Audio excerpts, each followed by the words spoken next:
उत्तिष्ठ नरशार्दूल कर्तव्यं दैवमाह्निकम्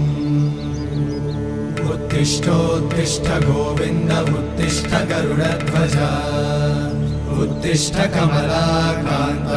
त्रैलोक्यं मङ्गलं कुरु उत्तिष्ठोत्तिष्ठ गोविन्द उत्तिष्ठ गरुडध्वज उत्तिष्ठ कमलाकान्त त्रैलोक्यं मङ्गलं कुरु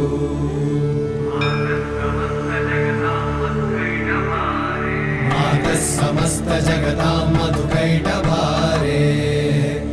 वक्षो विहारिणि मनोहर दिव्यमूर्ते श्रीस्वामि निःश्रित जनप्रिय दानशीले श्रीवेङ्कटे